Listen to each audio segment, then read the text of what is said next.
ஜெயமோகன் சிறுகதைகள். உலகம் யாவையும். வாசிப்பது சந்தீப். வெள்ளைத்தோல் கொண்ட எவரிடமும் முதலில் கேட்கும் கேள்வியை நான் அவரிடம் கேட்டேன், நீங்கள் எந்த நாட்டைச் சேர்ந்தவர்? ஆனால் அவரிடம் கேட்கக்கூடாத முதல் கேள்வியே அதுதான். அல்லது இப்போது தோன்றுகிறது, அவரை உண்மையில் அறிந்து கொள்ள வேண்டுமென்றால் கேட்டுப் பார்க்க வேண்டிய கேள்வியும் அதுதான் என. அவருக்கு 75 வயதிருக்கும்.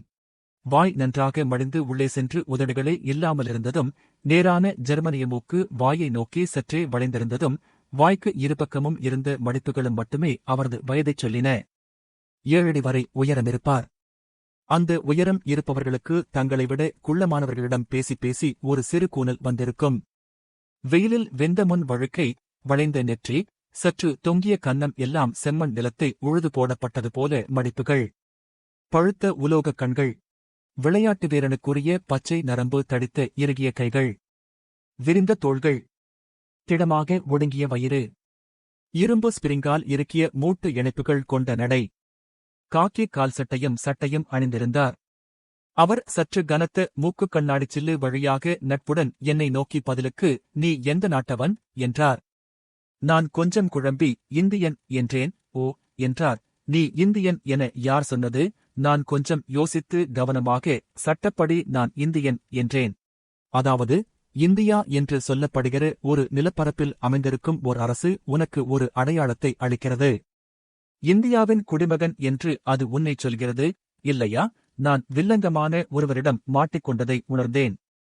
ஆனால் ஊட்டியின் கிராமப் பகுதிகளில் அது சாதாரணம். ஊட்டி நகருக்குள் அல்லது கேளிக்கை இடங்களுக்குச் செல்லும் வழியில் காணப்படும் வெள்ளைக்காரர்கள் வேறு வகை. தோளில் பெரிய சுமைப்பைகளுடன் பெரிய போட்ஸ் அணிந்து மலை ஏறச் செல்பவர்கள், காமிராக்களுடனும் பைனாக்குலர்களுடனும் காட்டுக்குள் செல்பவர்கள், ஜோடிகளாக நாளடிக்கு ஒரு முறை முத்தமிட்டுக் கொள்பவர்கள்.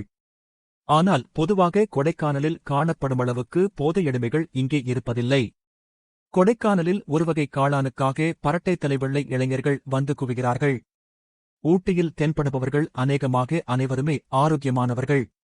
ஊட்டிக்கு வெளியே சிதறிக் கிடக்கும் கிராமங்களில் பல்வேறு குருகுலங்களும் ஆசிரமங்களும் உள்ளன. கிறித்தவ மடாலயங்களும் தியான மையங்களும் ஏராளம். அங்கெல்லாம் செல்பவர்களே கிராமச்சாலைகளில் தென்படுவார்கள். அந்த வெள்ளையர்களுக்கு ஒரு குறிப்பிட்ட தன்மை உண்டு.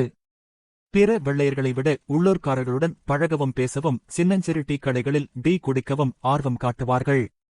மற்றவர்களைப் போல எங்கும் எதையும் போட்டோ எடுத்துக்கொள்ளும் வெறி இருப்பதில்லை. சடைமுடி வளர்த்தவர்கள், காவி அணிந்தவர்கள், முட்டை போட்டு ருத்திராட்சம் அணிந்தவர்கள் என பல்வேறு வகை தோற்றங்கள். ஆனால் முகத்தில் எப்போதும் ஒரு சிரிப்பு அல்லது விடுபட்ட தன்மை இருந்து அவர்கள் வேறு என்று அடையாளம் காட்டும். இவர் வைக்கோல் நிறமான கூந்தலை பின்பக்கம் குதிரைவால் கொண்டையாக கட்டியிருந்தார். கோழிக்கோட்டில் இருந்து ஊட்டி நிலையத்தில் இறங்கி ஃபெர்னில் செல்வதற்காக நின்றபோது அவரை பார்த்தேன். அன்று பேருந்துகள் ஓடாது என்றார்கள். ஆட்டோக்களும் வேன்களும் கூட கிடையாது. ஊட்டி பந்த். தேயிலை விலை சம்பந்தமான ஏதோ பிரச்சினை. நடந்துதான் ஆக வேண்டும். நடக்க ஆரம்பித்த போது கொஞ்ச நேரம் முன்பு இன்னொரு கேரள பஸ்ஸில் இருந்து இறங்கி என்னைத் தாண்டிச் சென்ற அவர் எனக்கு முன்னால் சிறுத்தை போல நடப்பதை உணர்ந்தேன். நான் அவரை பின் தொடர்ந்து சென்று வணக்கம் சொன்னேன். சரி, மேலே பேசித்தான் பார்ப்போமே என்ற எண்ணம் வந்தது. எனக்கு இந்த நாடு அடையாளத்தை மட்டும் தரவில்லை. எனக்கு இது பாதுகாப்பை அளிக்கிறது என்றேன். எவரிடமிருந்து? என்றார். பிற நாட்டினரிடமிருந்து. பிற நாட்டினர் என்றால் அங்குள்ள அரசாங்கத்தால் உன்னைப் போல அடையாள கொடுத்து வைக்கப்பட்டிருக்கும் மக்களிடமிருந்தா? அவர்கள் உன் எதிரிகளா? உன்னை அழிக்க நினைக்கிறார்களா? என்னால் பதில் சொல்ல முடியவில்லை. உன் நாட்டு அரசின் மீது படையெடுப்பது பிற நாட்டு அரசு. அது அரசுகள் நடுவே உள்ள போராட்டம். உன்னை வைத்து அந்த போரை நிகழ்த்துபவர்களை நீ உனக்கு பாதுகாப்பு தருபவர்கள் என்று நினைக்கிறாய். சட்டென்று எனக்கு அது புரிந்தது. பெரும்பாலான ரவுடிகள் ஒரு ஏரியாவை தங்கள் கட்டுப்பாட்டுக்குள் வைத்திருப்பதே பக்கத்து பேட்டை ரவுடியிடமிருந்து பாதுகாப்பதாகச் சொல்லித்தான். ஆனால் நான் அதை அப்படியே விட்டுவிட மனமில்லாமல் நாடு என்று இருந்தால்தான் மக்கள் ஒற்றுமையாக இருப்பார்கள் என்றேன். எந்த மக்கள்? பாகிஸ்தானியர்களும் இந்தியர்களுமா? நான் கோபமாக, இல்லை, இந்தியர்கள் என்றேன். அப்படியானால் ஏன் ஊட்டி இந்தியாவுடன் இருக்க வேண்டும்? இந்த மலைப்பகுதியை தனி நாடாகச் சொல்லிவிடலாமே. இந்த மலையில் உள்ள அனைவரும் ஒருவரோடொருவர் ஒற்றுமையாக இருப்பார்களே. ஏன் மசனகுடியை கூட தனி நாடாக ஆக்கலாமே. நான் அவர் செல்லும் திசையை புரிந்து கொண்டு அமைதி காத்தேன். ஊட்டி தமிழ்நாட்டுடன் இணைந்து ஒற்றுமையாக இருக்க முடியும் என்றால், தமிழ்நாடு இந்தியாவுடன் இருக்க முடியும் என்றால், ஏன் உலகம் ஒன்றாக இருக்க முடியாது என்றார். அந்த கேள்வியிலிருந்த ஏதோ ஒன்றால் நான் புன்னகை செய்தேன். ஊட்டியின் அந்த மலைச்சாலையில் ரிஷிகளைப் போல சிந்திக்கத் தோன்றும் போலும். நீ சிரிக்கிறாய். இதை கிறுக்குத்தனம் என்கிறாய்.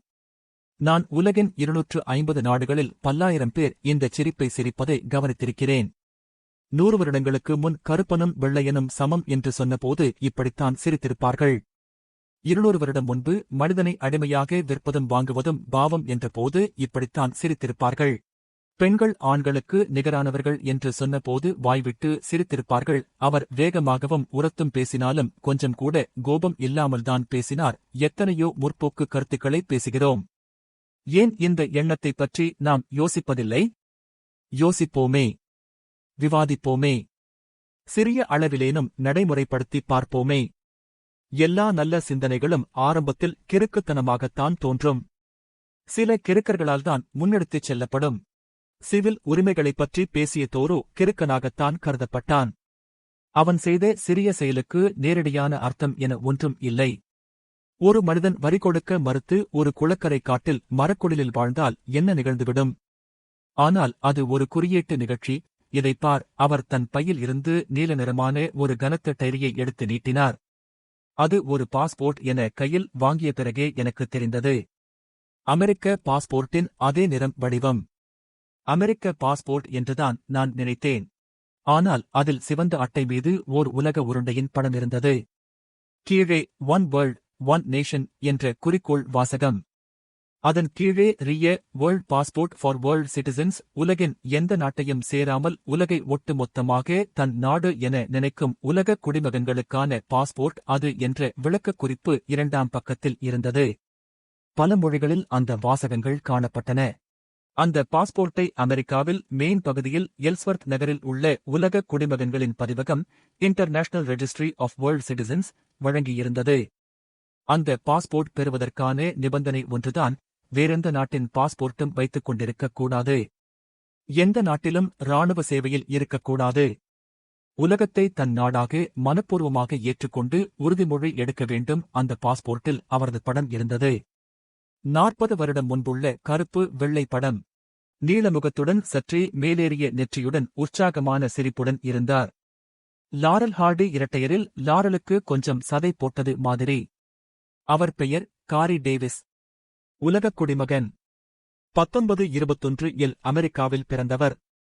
1948 முதல் உலகக் குடிமகனாக தன்னை அறிவித்துக் கொண்டிருந்தார். நான் அதை அவரது சொந்தக் கிறுக்குத்தனம் என்றுதான் நினைத்தேன். அதற்குள் அவர், இந்த பாஸ்போர்ட் இப்போது 60 நாடுகளுக்கு செல்லுபடியாகக்கூடிய ஒன்று. இந்த பாஸ்போர்ட்டை வைத்துக்கொண்டு 7வது தடவையாக நான் இந்தியா வருகிறேன் என்றார். நான் பாஸ்போர்ட்டை பிரித்து பார்க்க ஆச்சரியத்தில் என் கைகள் நடுங்கின. அந்த பாஸ்போர்ட் மேலும் மேலும் பக்கங்கள் இணைக்கப்பட்டு கிட்டத்தட்ட 200 பக்கம் இருந்தது. அதன் பக்கங்களில் ஏராளமான முத்திரைகள், சிவப்பு பச்சை எழுத்துக்களாலான குறிப்புகள், அடித்தல்கள், திருத்தல்கள், பல மொழிகளில் பல கைவண்ணங்களில், உலக வரைபடத்தில் விழுந்து புரண்டு உடலெங்கும் வண்ணங்களுடன் வந்த ஒரு அணில் போல. சட்டென்று அதில் ஜவஹர்லால் நேருவின் கையெழுத்தைக் கண்டேன். பச்சை வண்ண மையில் இந்திய குடியரசு இந்த பாஸ்போர்ட்டை அதிகாரப்பூர்வ ஆவணமாக அங்கீகரிக்க நான் பரிந்துரை செய்கிறேன். ஜவஹர்லால் நேரு இந்திய பிரதமர் என ஜூலை 1954 18ஆம் தேதியில் கையெழுத்திட்டிருந்தார். அவரது அதிகாரப்பூர்வ இலச்சினை. அதன் கீழே ஒரு உன்னதமான இலட்சியம். இந்திய அரசு இதை அங்கீகரித்துள்ளது என்று இந்திரா காந்தியின் கையெழுத்து.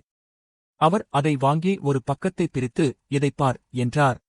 உலகக் குடிமகனாகிய நான் உலகக் குடிமகனாகிய காரி டேவிஸ் பிரான்சில் நுழைய இதனால் அனுமதி அளிக்கிறேன் என்று அல்பேர் காம்யூ கையெழுத்திட்டிருந்தார். இதென்ன கோமாளித்தனம் என்றுதான் மீண்டும் தோன்றியது.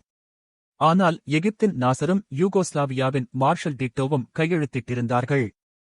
ஏராளமான உலகத் தலைவர்கள் அவர்கள் நாடுகளின் அதிகாரப்பூர்வ அனுமதிக்கு பரிந்துரை செய்திருந்தார்கள். அமெரிக்க அரசுதான் அதை முதலில் அங்கீகரித்திருந்தது. நான் அதை திரும்ப கொடுத்தேன். நீ விரும்பினால் இந்த அமைப்பில் சேரலாம். நான் உனக்கு பாஸ்போர்ட் தருகிறேன் என்றார். நீங்கள் எங்கே போகிறீர்கள் என்றேன். இங்கே நாராயணகுருகுலம் என்ற இடம் உள்ளது. அங்கேதான் தங்கியிருக்கிறேன் அட என்றேன். நானும் அங்கேதான் போகிறேன். நான் நித்ய சைதன்ய யதியின் மாணவன். அவர் என் கைகளை தன் வலிமையான கைகளால் பற்றிக் கொண்டார். ஆச்சரியம்! நான் நித்யாவின் நெருக்கமான நண்பன். உண்மையில் நான் அவருடைய குருவின் நண்பன். உன்னை சந்தித்ததில் மகிழ்ச்சி.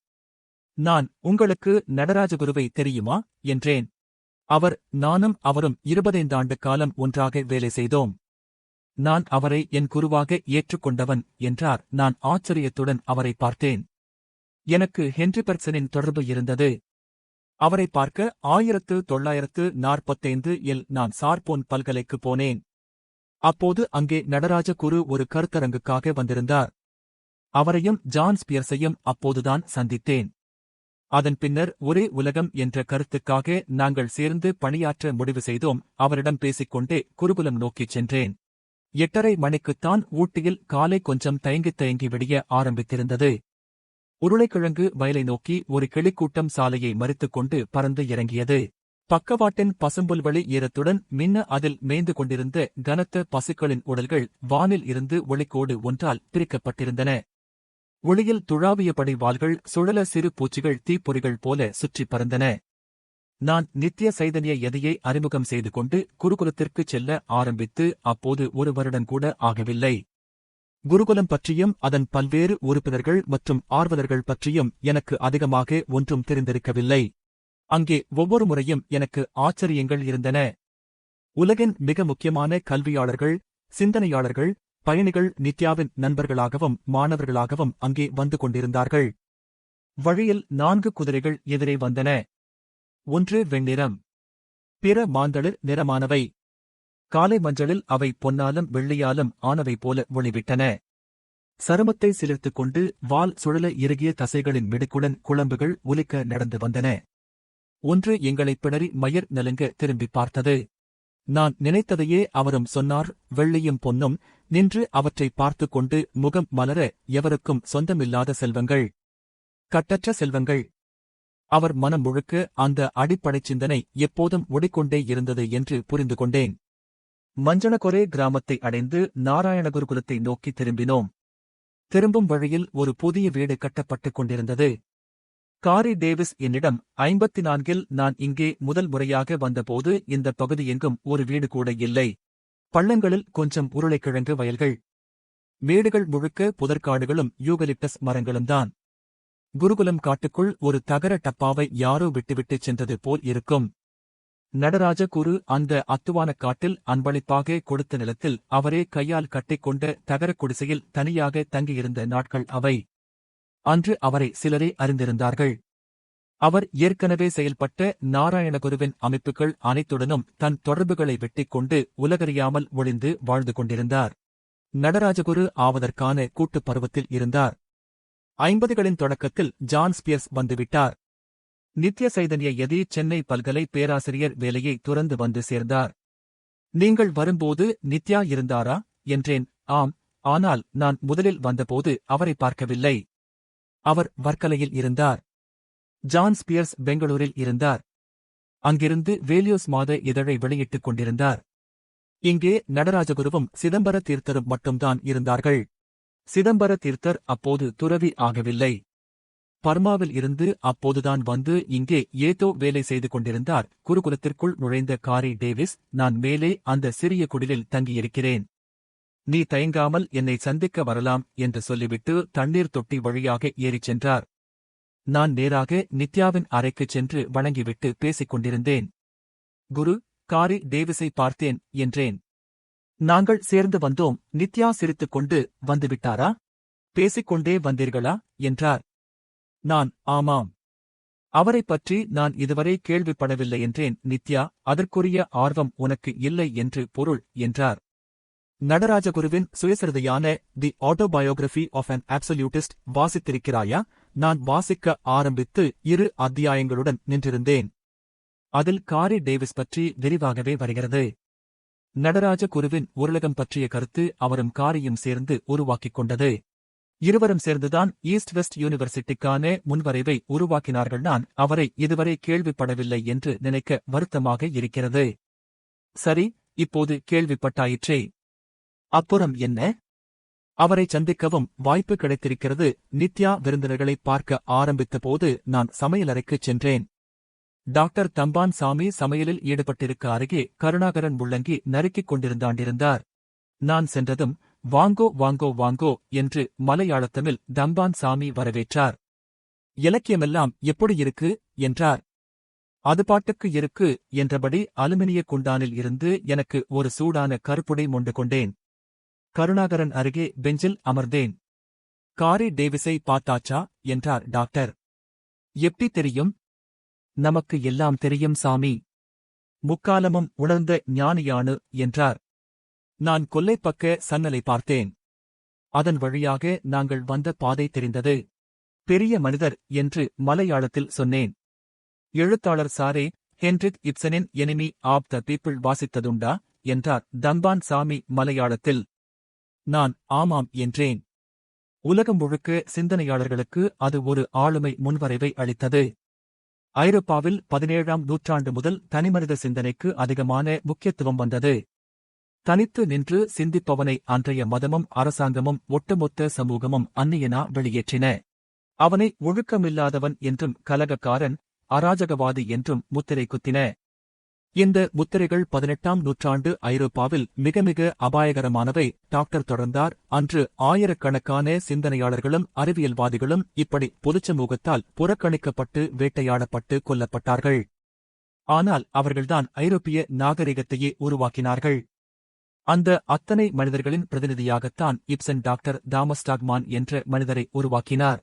அந்த காலத்தில் ஐரோப்பா முழுக்க எத்தனையோ ஸ்டாக்மான்கள் இருந்தார்கள்.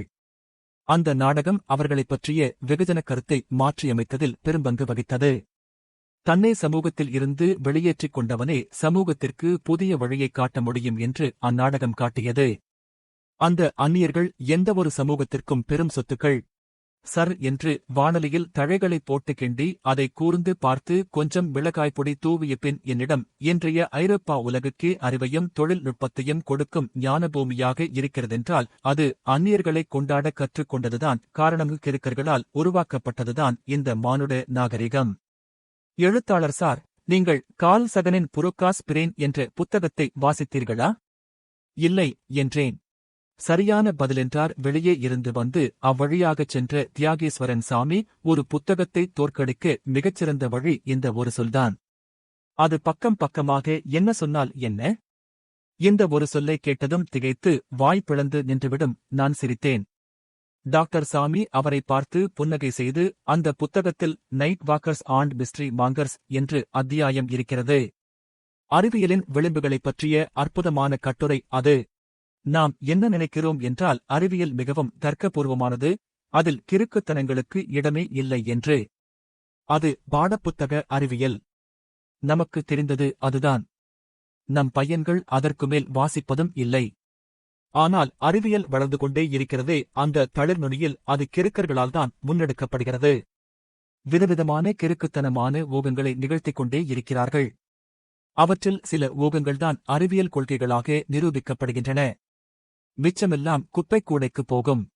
ஆனால் அந்த ராத்திரியில் உலாவும் கிறுக்கர்கள் இல்லாவிட்டால் அறிவியலே இல்லையோ. வானலியை இறக்கி வைத்துவிட்டு டாக்டர் சாமி ஒரு பானையை அடுப்பில் ஏற்றினார். நான் பச்சை முள்ளங்கியை உப்பில் தொட்டு தின்றேன். பச்சை முள்ளங்கியை உப்பு தொடாமல் தின்ன வேண்டும். உப்பு பட்டால் அதன் இயல்பு தெரிந்துவிடும். எது ஒன்றின் இயல்பை மாற்றுகிறதோ அது அந்த உணவுக்கு எதிரே. பாகற்காயை புளி சேர்த்து ஊறவைத்து சாப்பிட்டால் கசப்பு இருக்காது. கசப்பு இல்லாவிட்டால் பாகற்காயை ஏன் சாப்பிட வேண்டும்? வெள்ளரிக்காயே போதுமே. இலக்கியம் இல்லாவிட்டால் ஜெயமோகன் எதற்கு? பியசனல் கிளார்க்கே போதுமே. இல்லையா சாமி என்றார் அதே மூச்சில். அறிவியலுக்கே இப்படி என்றால் தத்துவமும் கலையும் எல்லாம் எப்படி இருக்கும்? சமநிலையும் லௌகீக விவேகமும் உள்ளவனுக்கு உள்ளே போவதற்கு அனுமதிச்சீட்டே கிடையாது. நான் நம்முடைய நாட்டிலும் அந்நியர்களுக்கு இடமிருக்கிறதே என்றேன். இந்தியா அதன் உச்சநிலையில் இருந்தபோது இரவு உலாவுபவர்களையும் மர்மங்களை தேடி அலைப்பவர்களையும் தான் கொண்டாடியிருக்கிறது. அவர்களுக்கு சமூகம் ஆதரவும் பாதுகாப்பும் கொடுக்க வேண்டும் என்று வலியுறுத்தியது. நெடுங்காலம் இந்த மனநிலை இருந்ததனால் அதை சமூக விதியாக மாற்றிக்கொண்டார்கள். அந்த விதிகள் மத நம்பிக்கைகளாக ஆனதனால் அவை கணிசமானவர்களிடம் இன்றும் நீடிக்கின்றன. ஆகவேதான் நடராஜகுரு 6 வருடம் இந்த நாட்டில் பிச்சை எடுத்து அலைந்தார். நித்யா 4 வருடம் அலைந்தார். எப்படியும் ஒரு 5-6 லட்சம் பேர் அப்படி அலைந்து கொண்டிருக்கிறார்கள். அவர்களை இச்சமூகம் பேணுகிறது. டாக்டர் கொதிக்கும் நீரில் உருளைக்கிழங்குகளை போட்டார். என்னருகே வந்து அமர்ந்து காரட் நறுக்க ஆரம்பித்தார். ஆனால் எங்கே இந்து அல்லது பௌத்த, சமண, சீக்கிய மத நம்பிக்கைகள் வலுவாக இருக்கின்றனவோ அங்கு மட்டும்தான் இந்த மனநிலை இன்று உள்ளது. நம்முடைய படித்த வர்க்கம் அவற்றை மூட நம்பிக்கை என்று நினைக்கிறது. அவர்கள் ஐரோப்பாவில் இருந்து அற்பமான தொழில்நுட்பக் கல்வியை அல்லது பொருளியல் கல்வியை மட்டுமே பெற்றுக் கொண்டிருக்கிறார்கள். அதுதான் ஐரோப்பா என்று நினைக்கிறார்கள். ஐரோப்பாவின் ஆன்மா பற்றிய அறிவே அவர்களிடம் இல்லை. நான் அதைப் பற்றியே சிந்தனை செய்து கொண்டிருந்தேன். டாக்டர் சொன்னார், சொல்லப்போனால் இந்த அடிப்படை மனநிலை ஐரோப்பாவில் என்றுமே இருந்தது. கிறிஸ்தவத்தை உலகமெங்கும் கொண்டு சென்ற பிரச்சாரகர்கள் அப்படிப்பட்ட அந்நியர்கள்தான். கப்பலில் ஏறி புதிய உலகை கண்டுபிடிக்கச் சென்ற கொலம்பஸும் வாஸ்கோ ட காமாவும் அப்படிப்பட்டவர்கள்தான். ஹெர்மான் குண்டரை நினைத்து பார்த்து நான் சின்ன வயதில் ஆச்சரியப்படுவேன். மிஷனரிகளுக்கு மிகச்சிறந்த உதாரணம் அவரே. 18 வயதில் ஏதோ ஒரு அந்நிய நாட்டுக்கு கப்பல் ஏறி பல கடல்களை கடந்து சென்று அங்கே வாழ்நாள் முழுக்க தங்கி அந்த மொழியை கற்று அந்த மொழிக்கு இலக்கண நூலையும் அகராதியையும் அமைத்து முன்னோடியாக இருப்பதென்பது எவ்வளவு மகத்தான விஷயம்! நம்மில் எத்தனை பேர் அதைச் செய்திருக்க முடியும் என்று நினைத்தால் அந்த தீவிரத்தின் அர்த்தமென்ன என்று புரியும். ஒரு காலத்தில் இந்தியாவில் அந்த வேகம் இருந்திருக்கிறது. வெறும் ஒரு ஆளிலையுடன் போதிதர்மர் ஜப்பான் வரை சென்றார். ஆனால் அந்த ஆன்ம வலிமையும் உலகையே அணைத்துக் கொள்ளும் பிரஜையும் நம்மிடம் பிறகு இல்லாமலாகிவிட்டது. நாம் மனம் குறுகிய சமூகமாக ஆகிவிட்டோம். அந்த மனநிலையை திரும்ப மீட்டெடுத்தவர் சுவாமி விவேகானந்தர் மட்டும்தான். துறவு மனம் கொண்ட இளைஞர்கள் தனக்குத் தேவை என்று சொன்னபோது விவேகானந்தர் உத்தேசித்ததும் அதுதான். ஆனால் நாம் இன்னும் லௌகீகச் சேற்றில் கால் புதைந்துதான் கிடக்கிறோம். நம் இளைஞர்களில் சாகச உணர்வோ கனவுகளோ கொண்டவர்களை பார்ப்பதே அரிதாக இருக்கிறது. டாக்டரின் கை அவருக்கு சம்பந்தமில்லாமல் காரட்டுகளை அடுக்கப்பட்ட பொன் நாணயங்களாக ஆக்கிக் கொண்டிருந்தது. காரி டேவிஸ் அந்த ஐரோப்பிய மனம் கொண்டவர். சாகசம் செய்வது, வித்தியாசமாக இருப்பது, மகத்தான கனவுகளுடன் இருப்பது, திடமான நம்பிக்கைக்காக சாகவும் தயாராக இருப்பது, உலகை நோக்கி பேசும் தன்னம்பிக்கை இதெல்லாம் அவருக்கும் உண்டு. அதுதான் அவரை இப்படி ஆக்கியது. அவரைப் பற்றி ஒரு நல்ல கட்டுரை இருக்கிறது, தருகிறேன், டாக்டர் சொன்னார். நான் எழுந்தேன். குளித்துவிட்டு வருகிறேன் டாக்டர் சாமி என்றேன். டாக்டர் சாமி, இந்த 2 பாத்திரத்தையும் காரி சாகிப்பிடம் கொண்டு சென்று கொடு என்றார். நான் எதற்கு என்றேன். அந்த பெரிய பாத்திரம் நிறைய கிறுக்கும், சின்ன பாத்திரம் நிறைய கனவும் மொண்டு தருவார். ஊதி ஊதி குடிக்கலாம். நான் சிரித்தேன். கொண்டு போய் கொடு சாமி என்றார் டாக்டர். நான் மேடேறி குடிலை அடைந்தேன். குடில் வாசலில் காரி டேவிஸ் இளவெயிலில் ஒரு குட்டை கால்சட்டை மட்டும் அணிந்து கொண்டு பெரிய காரட் போல நின்றிருந்தார். வெயில் காய்கிறார் என்று தெரிந்தது. அருகே அவரது காக்கி நிற உடைகள். நான் கொண்டு சென்று கொடுத்த பாத்திரங்களை வாங்கிக் கொண்டு புன்னகையுடன் நன்றி சொன்னார். அந்த பாத்திரங்களில் கொஞ்சமாக நீர் முண்டு துணிகளை அதற்குள்ளேயே போட்டு சிறிய பிரஷால் உரசி விசித்திரமான முறையில் துணி துவைக்க ஆரம்பித்தார். மிகக் கொஞ்சமாக நீர் செலவிட்டு துடிதுவைப்பதற்கான ஒரு முறையை அவர் ஐரோப்பிய இயற்கைவாதிகளிடமிருந்து கற்றுக்கொண்டிருந்தார். காரி டேவிஸைப் பற்றி வாசித்த பின்னர்தான் அன்று நான் அவரை மீண்டும் சந்திக்கச் சென்றேன். அவர் நியூயார்க் பிராட்வேயில் நடிகராக இருந்தார் என்பது எனக்கு ஆச்சரியமாக இருந்தது. ஆனால் அவரது தெளிவான உச்சரிப்பும் துல்லியமாக முகபாவனைகள் மூலம் தொடர்புறுத்தும் தன்மையும் அங்கே பெற்ற பயிற்சியினால்தான் என்று அப்போது தோன்றியது. அவரது பயிற்சிகளே விதவிதமானவை. பாதிரியாருக்கான படிப்பில் பள்ளியிறுதி, அதன்பின் தொழில்நுட்பக் கல்வி, அதன் பின்னர் நடிகர், அதன்பின் விமானமோட்டி, மிகச்சிறந்த இளம் விமானிக்கான விருது பெற்றிருக்கிறார். அவரது வாழ்க்கையில் எப்போதுமே ஏதோ ஒரு மீறல் இருந்து கொண்டே இருந்திருக்கிறது. பலமுறை வீட்டை விட்டுச் சென்றிருக்கிறார். பலமுறை பல படிப்புகளை முயற்சி செய்திருக்கிறார். அவருக்குள் இருந்த அடிப்படை வல்லமை வெளியே பீரிட வழுதேடி தவித்துக் கொண்டே இருந்திருக்கிறது. 2ஆம் உலகப் போரில் விமானியாகச் சென்று ஜெர்மனிய ஆதிக்கத்தில் இருந்த நகரங்கள் மேல் குண்டு வீசினார். அவர் சென்ற P-17 விமானத்தின் வால் எடுத்த படங்களை பின்னர் அவரே பார்க்க நேர்ந்தது. அபாயகரமாக கீழே இறங்கிச் சென்று குறிப்பாக குண்டு வீசி மீண்ட அவரது சேவையை பாராட்டுவதற்காக அவரது மேலதிகாரி அவரை தன் அறைக்கு அழைத்து அந்த படங்களைக் காட்டினார். மேஜை மேல் விரிந்து கிடந்த கருப்பு வெள்ளை படங்களைக் கண்டதும் தன் நெஞ்சு மேல் கனத்த இரும்பு கொண்டு ஒன்று வந்து மோதியதாக உணர்ந்தார். மூச்சடைத்து விழப்போனவர் மேஜை விளிம்பை பற்றிக் கொண்டு நின்றார். எரியும் இல்லங்கள், சிதறி ஓடும் மக்கள், வானை நோக்கி நீட்டி எழும் தீ. நரகத்தை படமெடுத்தது போல தோன்றியது. அன்றிரவெல்லாம் தன்னுடன் தானே போராடினார் காரி. தன்னுள் உறங்கும் பழைய பாதிரிதான் தன்னை கோழையாக ஆக்குகிறாரா? ஆண்மை என்ற ஒற்றைச் சொல்லை வைத்து தன் வளர்ப்புடன் தன் மெல்லுணர்வுகளுடன் அதுநாள் வரை அவர் போராடி வென்று வந்திருக்கிறார். சாகசம் இல்லாமல், வெற்றி இல்லாமல் ஆண்மைக்கு ஏது பொருள்? ஆனால் இதில் என்ன சாகசம் இருக்கிறது? பூதம் போன்ற ஒரு பெரும் இயந்திரத்தின் ஒரு திருகாணியாக அதனுள் இருப்பதா வீரம்? ஆனால் அந்த இயந்திரத்துக்கு உள்ளம் இல்லை. அது செய்த அழிவுக்கு அது பொறுப்பில்லை.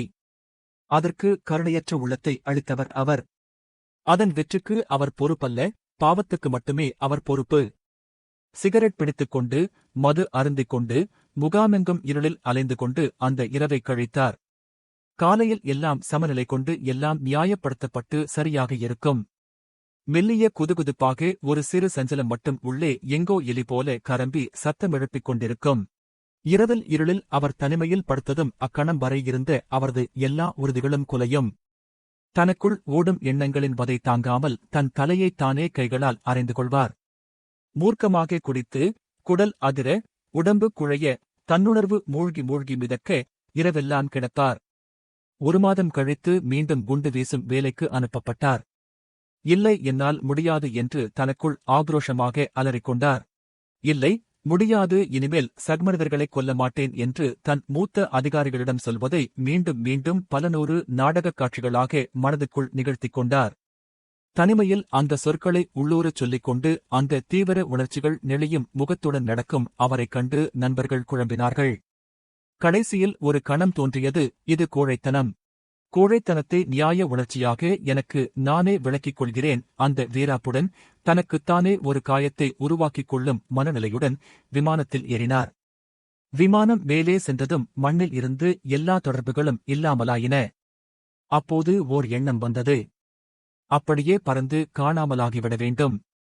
வேறேதாவது மண்ணில் சென்று இறங்க வேண்டும் என்றல்ல, காற்றில் அப்படியே கரைந்து மறைந்துவிட வேண்டும் என்று.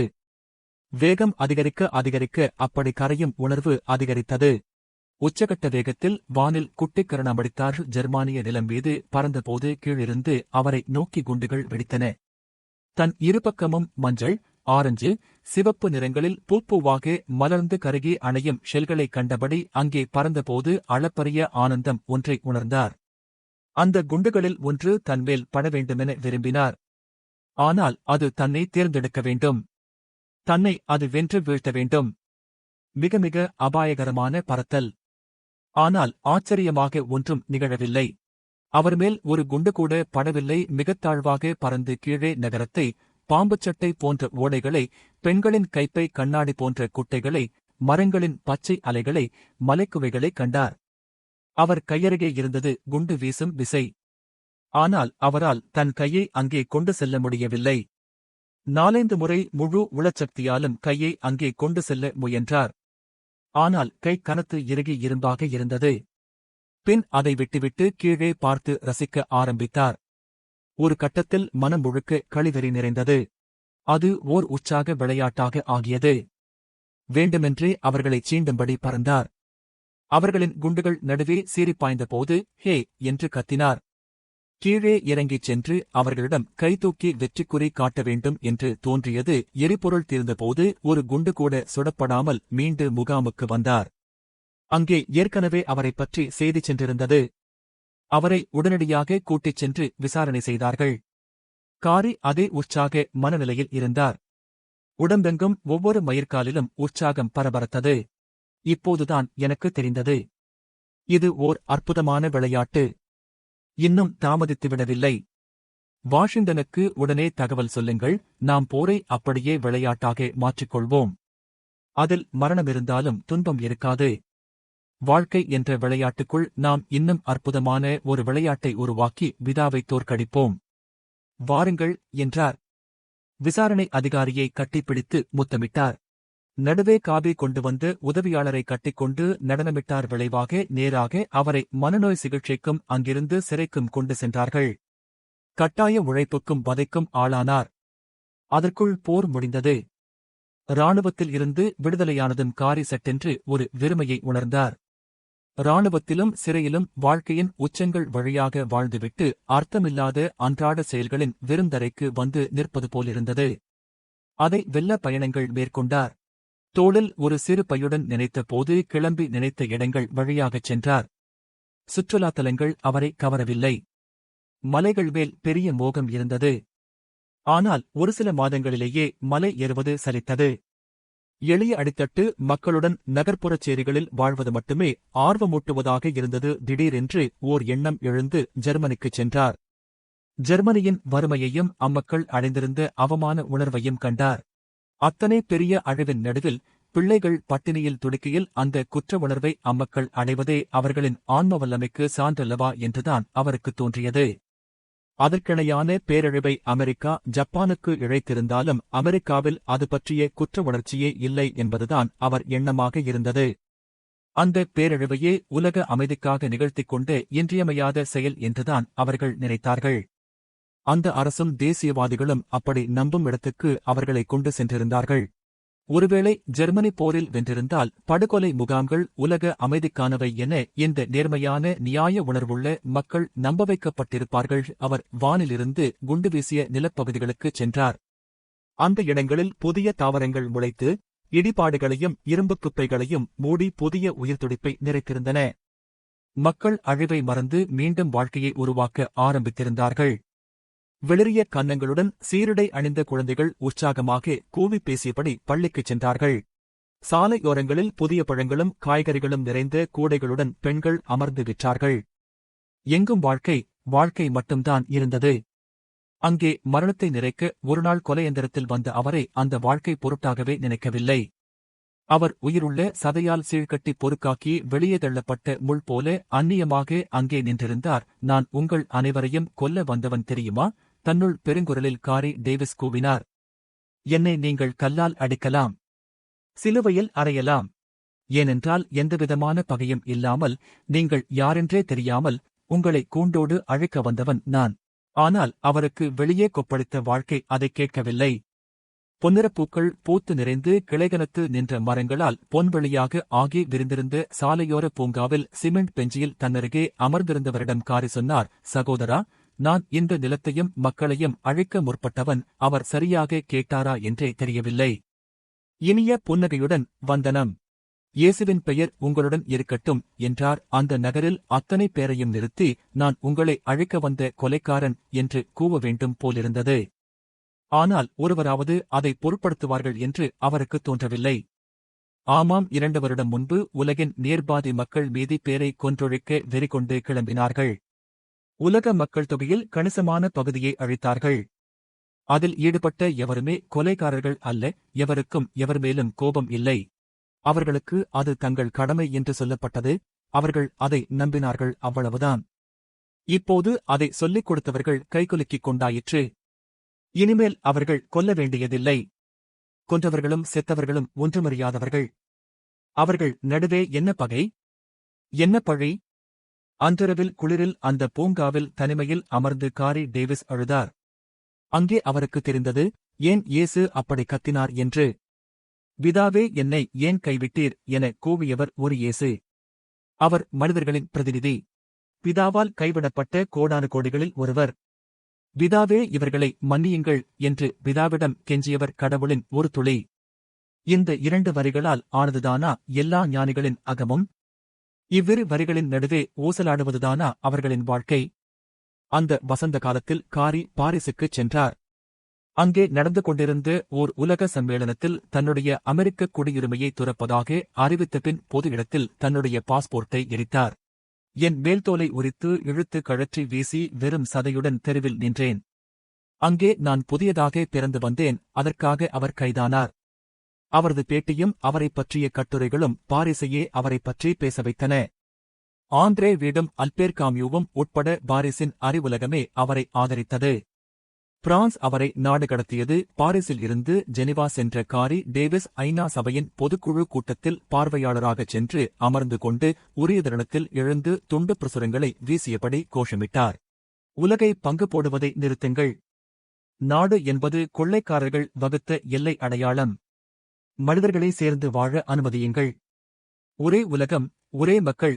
அவரை கவாலர்கள் வெளியேற்றினார்கள். ஆனால் சபை உறுப்பினர்களில் கணிசமானவர்கள் அதைக் கேட்டு கைதட்டி ஆதரவளித்தார்கள். அதன்பின் காரியின் வாழ்க்கை ஒரு நீண்ட போராட்டம். மறுவருடமே உலகக் குடிமகன்களுக்கான உலகப் பதிவகத்தை ஆரம்பித்து தனக்கான பாஸ்போர்ட்டை தானே உருவாக்கிக் கொண்டார். அந்த பாஸ்போர்ட்டை உலகம் அங்கீகரிக்கச் செய்ய நாடுகள் தோறும் பயணம் செய்தார். உலகின் 150 நாடுகளிலாக 200 முறை சிறை சென்றிருக்கிறார்.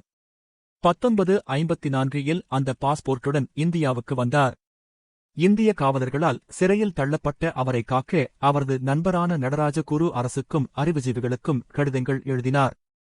ஆர்கே லட்சுமணனும் முல்க்ராஜ் ஆனந்தும் எல்லாம் அவருக்கு ஆதரவாக திரண்டனர்.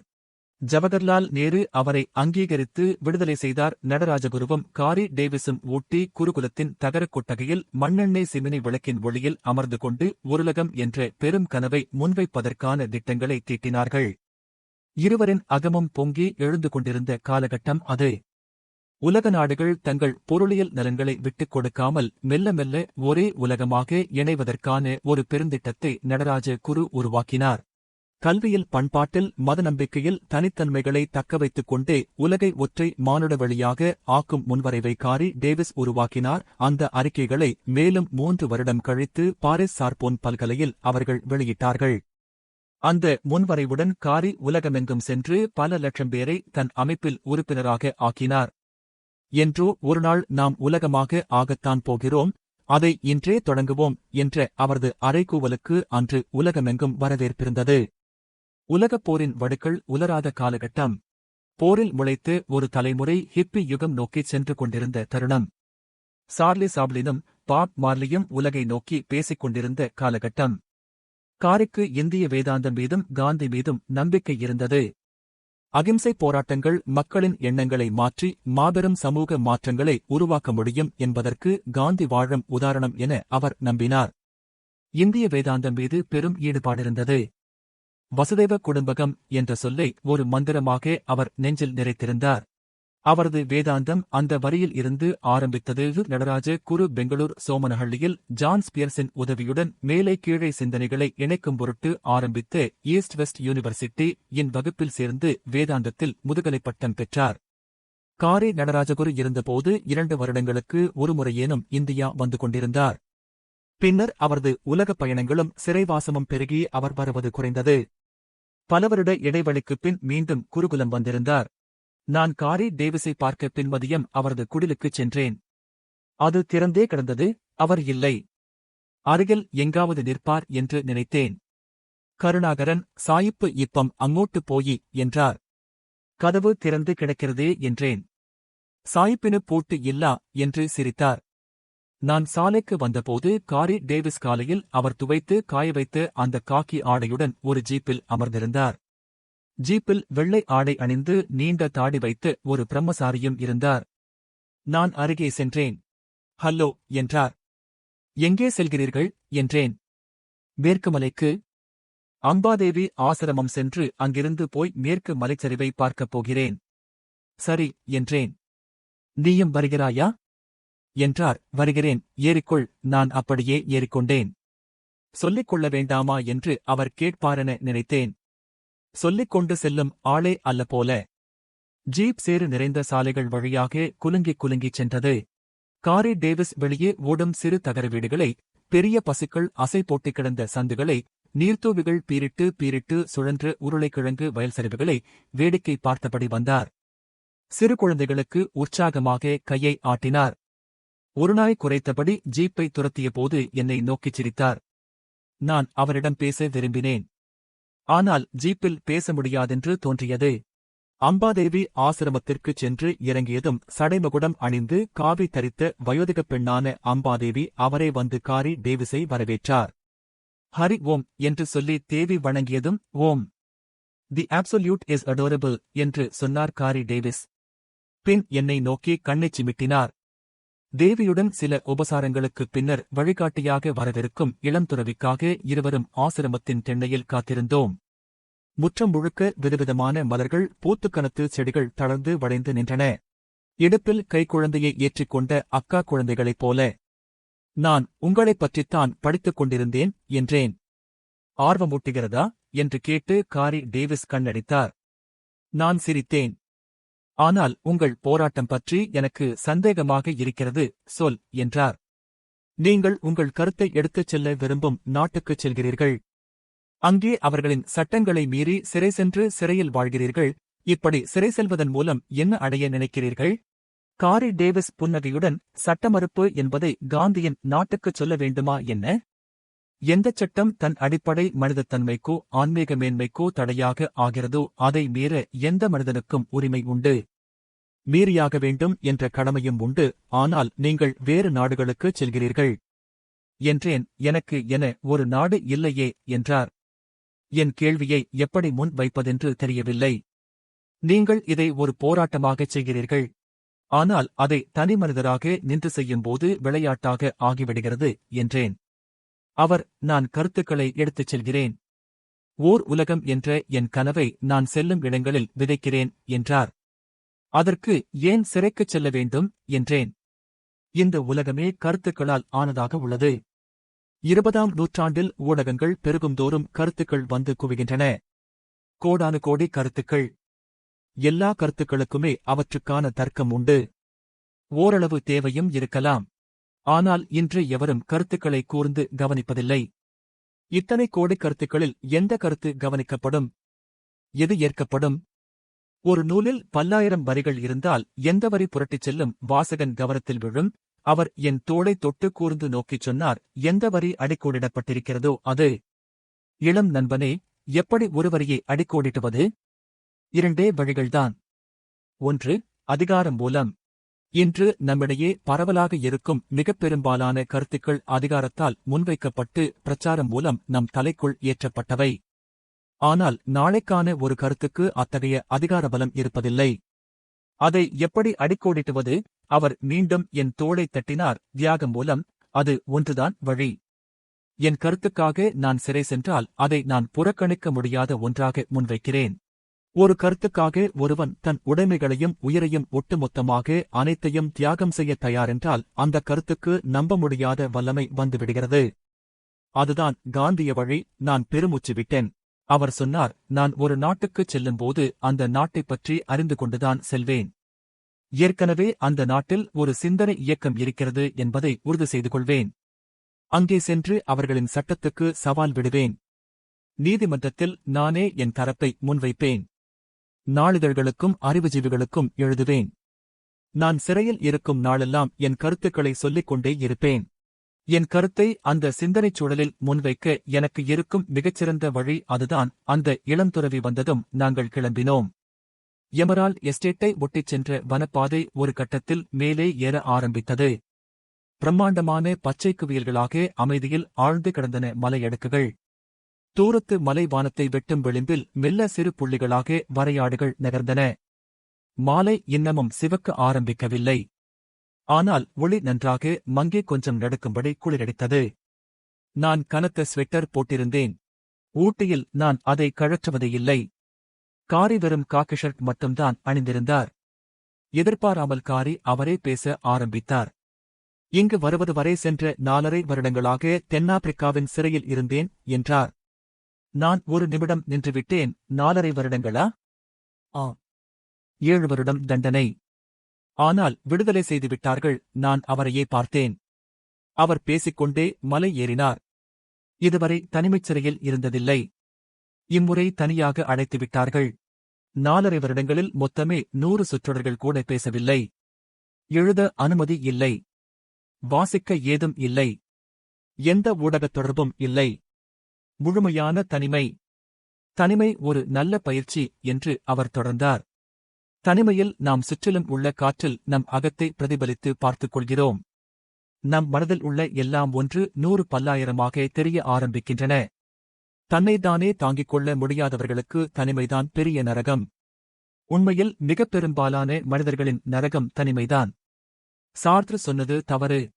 நரகம் என்றால் பிறர்தான் என்றார் அவர். அவரை தனிமையில் அடைத்திருந்தால் கருத்தை மாற்றிக் கொண்டிருப்பாரு. அவரது நோ எக்ஸிட் நாடகத்தில் தனிமைச்சிறை இல்லை, கூட்டுச்சிறைதான். என்ன செய்தீர்கள் என்றேன். சிந்தனை செய்தேன். என் வேதாந்த கல்வி முழுக்க அதற்கு பயன்பட்டது என்றார் காரி. தனிமைச்சிறையின் சிக்கல் என்னவென்றால் நமக்கு அங்கே புற உலகம் இல்லை என்பதுதான். நான் இருந்தது 8 அடுக்கு பத்தடி அறையில். வெள்ளை நிறமான சுவர்கள், 2 ஆள் உயரத்தில் 2 சன்னல்கள். கதவை மூடிவிட்டார்கள் என்றால் 4 பக்கமும் சுவர்தான். நான் மட்டுமே அதற்குள் இருப்பேன். என் உடலை நான் பார்க்க முடியாதாகையால் நான் பருவடிவமாக அங்கே இருப்பதே என் பிரக்ஞைக்கு தெரியாது. என் பிரக்ஞை மட்டும் அங்கே தனியாக இருப்பது போல தோன்றும். அதுதான் பிரச்சினை. தூய போதம் மட்டும் இருப்பது. அதற்கு வடிவம் இல்லை. போதம் எப்போதும் புற உலகப் பொருட்களில் தன்னை பிரதிபலித்துதான் கண்டு கொண்டிருக்கிறது. வெற்றுச்சுவர்களின் நடுவே தேங்கியிருக்கும் போதம் தன்னைத்தானே விதவிதமாக உணர்வதை மெல்ல மெல்ல நிறுத்திக் கொள்கிறது. போதம் என்பது சூழலில் பிரதிபலித்துக் கொண்டே இருக்கும் ஒரு நிகழ்வுதான். அந்த நிகழ்வு நின்று போகும்போது மெல்ல அது கரைந்து போகிறது. போதம் கரைந்ததும் அபோதம் பெரும் சீற்றத்துடன் வெளிவருகிறது. 1 வருடத்துக்குள் தனிமைச்சிறையில் அகப்பட்டவன் மனநோயாளி ஆகிவிடுவான், காரி சொன்னார். ஆம், ஹென்றி ஷாரியரின் பாப்பிலோன் நாவலில் வாசித்திருக்கிறேன் என்றேன். காரி டேவிஸ் சிரித்தார். ஆம், உலகுக்கு நாகரிகத்தை கற்றுக் கொடுத்த பிரான்சின் கண்டுபிடிப்பு அது. மேலும் சிரித்து, உலகுக்கு தத்துவத்தை கற்றுக் கொடுத்து இன்னொரு நாடுதான் விஷவாயு அறைகளை கண்டுபிடித்தது. நான் அந்த நேர இறுக்கம் தளர்ந்து சிரித்தேன். நீங்கள் எப்படி அந்த வதையை எதிர்கொண்டீர்கள் என்றேன். என் போதம் தன்னை உணர்ந்து கொள்ள எனக்கு வெளியே ஓர் உலகம் தேவை. அதைத்தான் வேதாந்த ஞானம் மூலம் உணர்ந்தேன் என்றார் காரி டேவிஸ். ஆனால் வெளியுலகம் என்பது என் அகம் உருவாக்கிக் கொள்வது மட்டுமே. அதையும் வேதாந்தம் சொல்கிறது. அதாவது என் போதத்துக்கு வெளியுலகம் என்ற ஒரு பாவனை தேவை, ஒரு மாயை. அதை உருவாக்கினேன். சாப்பாட்டுத் தட்டை வளைத்து அந்தச் சுவரில் உலகை வரைந்தேன். நான் இருப்பது உலகின் மையம். அந்த இடம் இமயமலையில் ஒரு புள்ளி. அங்கிருந்து கிழக்கு நோக்கி நின்றேன். என் முன்னால் கிழக்காசியா கண்டம், பின்னால் ஐரோப்பா, இடதுகை பக்கம் ஆர்டிக், வலது கைப்பக்கம் அண்டார்டிக். ஒவ்வொரு நிலப்பகுதியிலும் உள்ள நகரங்களை, மலைத்தொடர்களை, ஆறுகளை, கடல்களை வரைந்தேன். அங்குள்ள மனிதர்களைப் பற்றி எனக்கு தெரிந்தவற்றை எல்லாம் உதிரிச் சொற்களில் குறித்து வைத்தேன். அதன்பின் அந்த உலகில் நான் வாழ ஆரம்பித்தேன். நினைத்ததும் ஆல்ப்ஸ் மலைகளில் இருப்பேன். 4 காலடி எடுத்து வைத்தால் இமயமுகடு. அங்கிருந்து பசிபிக்கின் ஆழ்கடல் வெளியே 4 காலடிகளில் தொட்டுவிட முடியும். அட்லாண்டிக்கில் நின்று கொண்டு அரேபிய பாலைவனத்தை கை நீட்டி தொட முடியும். ஒரு விராட புருஷனாக நான் உலகை நிறைத்து பூமி எங்கும் பரவி கிடந்தேன். ஒவ்வொரு நாளும் நான் ஒவ்வொரு நிலத்தை தேர்ந்தெடுத்தேன். அங்கே அந்த மனிதர்களுடன் வாழ்ந்தேன். அவர்களில் ஒருவனாக ஆனேன். பின் அந்த நிலத்தை முற்றிலும் சம்பந்தமில்லாத இன்னொரு நிலத்துடன் இணைத்தேன். ஹான்சீனர்கள் ஸ்வாஹிலி பேசச் செய்தேன். லத்தீன் அமெரிக்காவில் தமிழ் பண்பாட்டைக் கொண்டு சென்றேன். சியரா லியோனில் கோயம்புத்தூரை கலந்தேன். என் உடல் ஒரு பெரிய மின்கம்பி பின்னலாக ஆகியது. என் வழியாக கலாச்சாரங்கள் ஒன்றுடன் ஒன்று தொடர்பு கொண்டன. மனித உள்ளங்கள் ஒன்றை ஒன்று கண்டு கொண்டன. என் வழியாக நிலங்கள் இணைந்தன. கடல்கள் ஒன்றுக்குள் ஒன்று பொங்கிப் பெருகின. சில சமயம் நானே ஒரு பெரிய நிலப்பகுதியாக அந்த நிலங்கள் நடுவே விழுந்து கிடந்தேன். என்மேல் மலைகள் எழுந்தன. கடல்கள் அலையடித்தன. என் மலைகளில் இருந்து கடல்களை நோக்கி பேராறுகள் பெருக்கெடுத்தோடின. என் உச்சிகளில் குளிர்ந்த மேகங்கள் ஒளிவிட்டன. என் ஆழங்களில் கண்களில்லா கரிய மீன்கள் இருட்டையே ஒளியாக அறிந்தபடி சிறகலைத்து பறந்தன. என்மேல் பழை பெய்தது. பசுமை புல்லரித்து எழுந்தது. நான் என் உடலின் உப்பையெல்லாம் கனிகளின் இனிமையாக ஆக்கினேன். மலர்களின் வண்ணங்களாகவும் நறுமணங்களாகவும் தேனாகவும் மாற்றினேன். சில சமயம் பூமியின் மொத்த வேதனையையும் நான் அறிந்து கொண்டு படுத்திருந்தேன். என்மேல் ஆறாத புண்களாக சுரங்கங்கள் திறந்தன. புழுக்கள் போல எந்திரங்கள் குடைந்து சென்றன. என் உயிர்த்திரவங்களும் ஆழத்து வைரங்களும் உறிஞ்சி எடுக்கப்பட்டன. என் வயிறெங்கும் குப்பைகள் நிறைந்து கனத்தது. என் குருதி நாளங்களில் அமிலங்களும் விஷங்களும் ஓடின. என் பிள்ளைகளின் குருதி வழிந்து என் மடி சிவந்தது. அந்த மகத்தான தன்னுணர்வே என்னை அங்கே வாழச் செய்தது. நான் எல்லையற்றவன், நான் அழிய மாட்டேன் என்று எனக்குச் சொன்னது. என்னை துன்புறுத்துபவர்களையும் தாங்கிக் கொள்ளும் வழித்தட்டாக என்னை உணரச் செய்தது. நான் பூமியானேன். எல்லையற்ற கருணையும் எல்லையற்ற துயரமும் எல்லையற்ற அந்தரங்க நெருப்பும் கொண்டவனாக ஆனேன். திடீரென ஒருநாள் அந்நாட்டு நீதிமன்றம் என்னை விடுதலை செய்தது. எனக்காக அந்நாட்டு பொதுப்பணியாளர் ஒருவர் நீதிமன்றத்தை அணுகியிருந்தார். என்னைப் பற்றிய செய்திகள் மீண்டும் நீதிமன்றத்திலிருந்து செய்தித்தாள்களுக்கு பெருகின. அதை வெல்ல இரு வழிகளே அரசுகளுக்கு உள்ளன. என்னை நாடு கடத்துவது அல்லது என் கோரிக்கையை ஏற்றுக்கொள்வது. இரண்டாவது வழியை தென்னாப்பிரிக்கா தேர்வு செய்தது. நான் என்னை எங்கே அனுப்ப வேண்டும் என்ற வினாவுக்கு இந்தியா என்றேன். ஏன் என்றேன். நான் சிறையில் இருந்த நாட்களில் நித்யா எனக்கு கடிதம் எழுதியிருந்தார். மாதம் ஒரு கடிதம் வீதம் 4 வருடங்களும் சலிக்காமல் கடிதம் எழுதினார். ஒரு கடிதத்துக்கு கூட பதில் வராத போதும் எழுதினார். அந்த கடிதத்தின் நகல்களை பல்வேறு மனிதர்களுக்கு அனுப்பினார். என்னை அத்தனை சீக்கிரம் மறைத்துவிட முடியாதென அவர் அவர்களுக்கு சொல்லிக் கொண்டே இருந்தார். ஒரு கடிதத்தில் அவர் எழுதினார், புதைத்து வைப்பவர்களுக்கு நாய்தான் பெரிய தொல்லை. எத்தனை ஆழத்தில் எப்படி புதைத்து வைத்தாலும் அது வாடை பிடித்து வந்து பிராண்ட ஆரம்பித்துவிடும். சொல்லப்போனால் என்னை பிராண்டி வெளியே எடுத்தவர் நித்யா. அவரை பார்க்க விரும்பினேன். ஆனால் இந்த மண்ணில் காலெடுத்து வைத்ததும் நான் உணர்ந்தது இன்னும் பெரிய ஒரு காரணத்தை. நான் சுதந்திரத்தை கண்டு கொண்டேன். நான் சுதந்திரத்தை விரும்பினேன். கட்டற்று அலையும் சுதந்திரத்தை. அது இன்று இந்த ஒரு நாட்டில் மட்டுமே உள்ளது. நான் ஆச்சரியத்துடன் அப்படியா என்றேன். அமெரிக்காவில், பிரான்சில். அவர் சிரித்து, இளம் நண்பனே, அங்கெல்லாம் சுதந்திரம் என்ற கருத்து மட்டும் சுதந்திரமாக இருந்தால் போதும் என நினைக்கிறார்கள். அவை கண்காணிப்பு மிகுந்த நாடுகள் எங்கும் எப்போதும் கேள்விகள். எல்லா வாசல்களிலும் அடையாளச் சீட்டுகள் தேவைப்படும். அங்கே சக மனிதர்கள் நம்மை கண்காணிப்பார்கள். நல்வழக்கங்களை கவனிப்பார்கள். கொஞ்சம் வழக்கத்தை மீறினால் கூட முகம் சுளிப்பார்கள். அங்கே மீறல்களுக்கு இடமுண்டு. ஆனால் அந்த மீறல்களுக்கே ஒரு நல்வழக்க மரபு உருவாக்கிக் கொண்டிருக்கிறார்கள். அவர் உரக்கச் சிரித்தார். எளிய மக்கள் எதையும் அமைப்பாக, ஒழுங்காக, சீராக அமைத்துக் கொள்ள வேண்டும் என்ற மனப்பழக்கத்தில் இருந்து அவர்களால் இன்னும் விடுபட முடியவில்லை. ஒழுங்கற்று கொந்தளிக்கும் இயற்கையின் நிகரற்ற படைப்பொக்கத்தில் இருந்து அவர்கள் எதையும் கற்றுக்கொள்ளவில்லை. என் தோளில் கையை வைத்து, இந்த நாட்டில் நான் நுழைந்த முதல் நாள் என் பாஸ்போர்ட்டை ஓர் அதிகாரி பார்த்ததுடன் சரி. இன்று வரை ஒரு கேள்வி கிடையாது. ஒரு கட்டுப்பாடு கிடையாது. திறந்து என் முன் போடப்பட்டிருக்கிறது இந்த நாடு. அப்படியானால் இது பாதுகாப்பில்லாத நாடுதானே என்றேன். இல்லை. எந்த ஐரோப்பிய நாட்டை விடவும் இது பாதுகாப்பான நாடு. இங்கே உள்ள குற்றங்களின் எண்ணிக்கை பிரமிப்பூட்டுமளவுக்கு குறைவானது. அவர் சிரித்து கொச்சையான தமிழ் உச்சரிப்பில், எவ்வழி நல்லவர் ஆடவர் அவ்வழின் அல்லை வாழிய நிலனே என்றார். இது திருக்குறளென்று சிரித்தார். இல்லை. இது வேறு ஒரு பெண்கவிஞர் எழுதியது. உளவையாறு பெண் கவிஞரா? ஆம், அப்படித்தான் சொன்னார்கள். காரி சொன்னார். நான் இங்கே ஜூனில் வந்தேன். வர்க்கலை, ஆலுவா, தலைச்சேரி, கண்ணூர் வழியாக சென்று திரும்பி வந்தேன். மீண்டும் கிளம்பி பெங்களூர் சோமனஹள்ளிக்குச் சென்று வினய சைதன்யாவை பார்த்துவிட்டு அப்படியே கோவா சென்று ஃப்ரெடி சுவாமியை பார்த்தேன். நேராக மும்பை. அங்கிருந்து அஜந்தா, எல்லோரா. நேராக காசி. காசியில் 1 மாதம் இருந்தேன். படித்துறையிலேயே தங்கியிருந்தேன். ஆம், நானும் தங்கியிருக்கிறேன் என்றேன். அங்கிருந்து அலகாபாத் வழியாக கல்கத்தா. அங்கிருந்து புவனேஸ்வர் வந்து சென்னை வந்து திருவனந்தபுரம் போய் தலைச்சேரி போய் கண்ணூர் சென்று எழிமலைக்குச் சென்று 10 நாட்கள் தங்கியிருந்தேன். அங்கிருந்து மானந்தவாடி வழியாக திரும்பி வந்தேன். நான் ஆச்சரியத்துடன், இன்று காலை வந்தீர்களே என்றேன். ஆமாம், ஆனால் உங்களிடம் ஒரு பை கூட இருக்கவில்லை. என்னிடம் ஒரு மாற்று உடை இருந்தது. அது போதும். மலையின் உச்சிக்கு ஏறிவிட்டோம். இப்போது மாலை நன்றாக சிவந்து கனிந்து விட்டிருந்தது. வானத்தில் மேகங்கள் மிகக் குறைவாகவே இருந்தன. ஊட்டியில் அது மிக அபூர்வம். நீலக்கண்ணாடி வளைவு போல துல்லியமான வானத்தின் கீழே வழுக்கி விழுந்து குவிந்தவை போல கொஞ்சம் வெண்மேகங்கள் கூரிய நுனிப்பளபளப்பில் குருதியுடன் கிடந்தன.